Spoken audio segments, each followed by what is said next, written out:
Evolution. Evolution is the process where different kinds of living organisms are thought to have developed and diversified from earlier forms during history. How does it work? Well, along with evolution, organisms that have certain traits survive longer and have more offsprings than other organisms in a population who may not have this specific gene.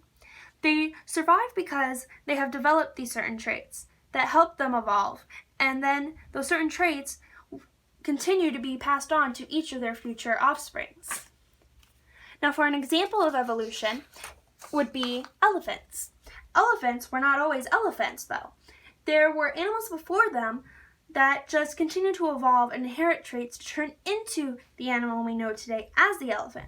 So on this model, it shows what the elephant was before it was an elephant all the way up to what it is today as the elephant. Moving on to mechanisms of evolution. Mechanisms of evolution has 4 focus points, and the first 3 would be genetic differences, which are inheritable traits that can be passed on to the next generation. Then there's variation, differential reproduction, and heredity, which all result in evolution by natural selection. And then there's different species, which can affect one another's evolution through coevolution. Continuing on the focuses of evolution, the last one would be genetic variation. And with genetic variation,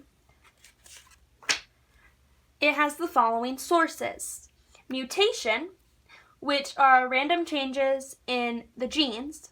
Then there's migration, which are random changes in the genes and the organism, and that it redistributes the genes.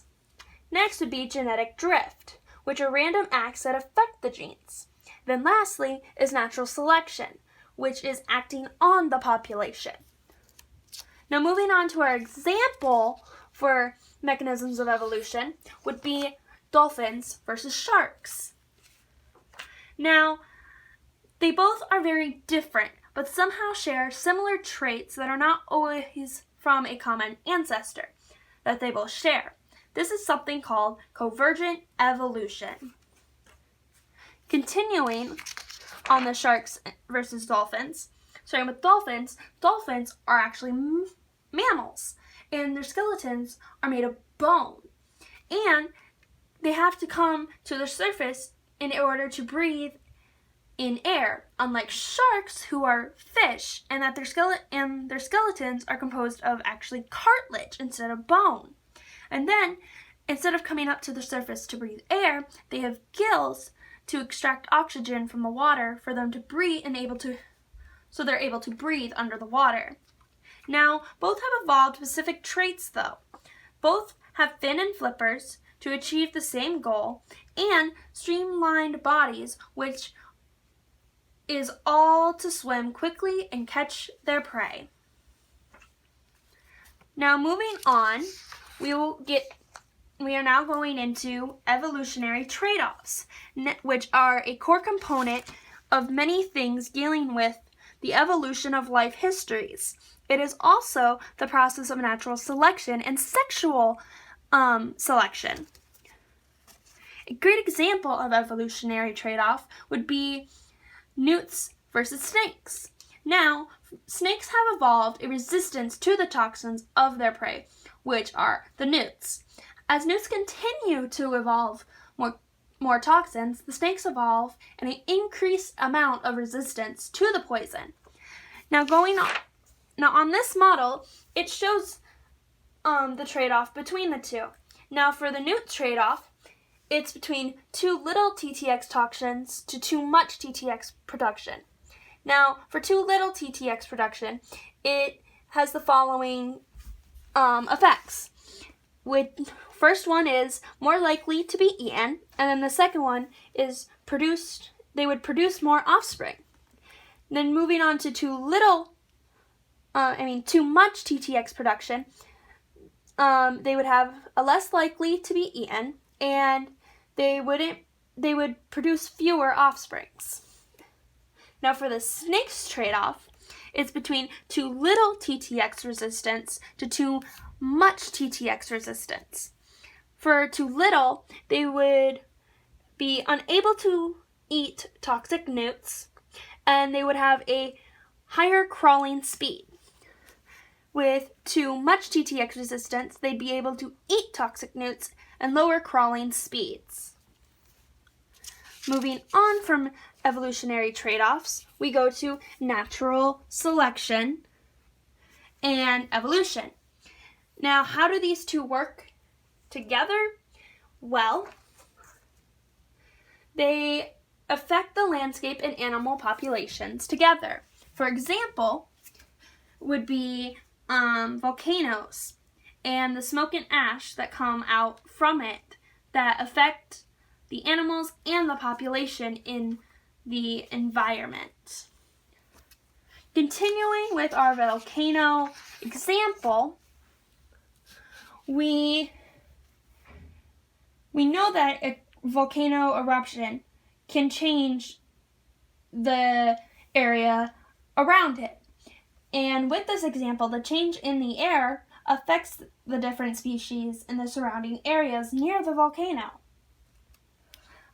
Some of these species nearby could either become very sick, die, or survive because they either do or do not have these certain traits that would allow them to survive in a more toxic type of environment or air. Now with this example, it shows what a volcano looks like before it erupts. As you can see, there are trees, grass, and there's animals, and then right when it erupts, it's like all the animals run, they see there's lava coming out, it's burning, and because the volcano erupted, there's smoke and ash coming down from the mountain and into the landscape, either killing the environment around it, killing animals that can't survive in the smoke or ash, and then after it's all gone, you can start seeing the lava starting to cooling off cliffs to make it change, and it just changes the landscape and the environment all around. And then once it's all dry and back to normal, it's not really back to normal because some of those animals in that original environment before the eruption either died and couldn't survive in the condition that was happening because they didn't have the traits to make them survive, or they got caught in the lava and died and burned. So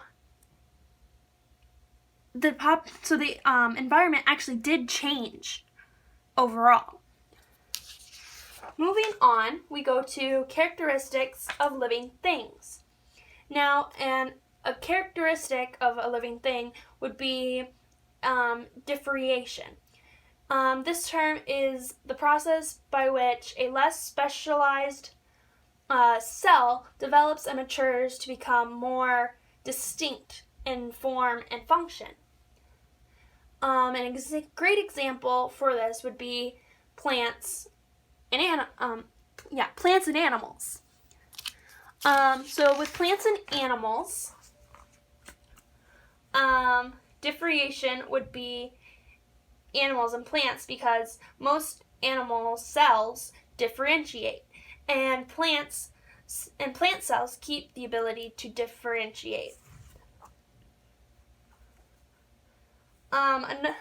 Continuing off characteristics of living things, what do living things actually need? Well, for what they need obviously food, they need water, they need light, they need temperatures within certain limits, and of course air. The different degrees, though, of living things is that living things have a variety of characteristics that are displayed to different degrees. They respire, move, respond to stimuli, reduce and grow, and are dependent on their environment. Now, going off this, a great example of it could be a growing tree from when it was just planted all the way up to adulthood. Another example would be of a human girl from baby to old age. And then another example, which is not on here, would be like a puppy to a grown old dog.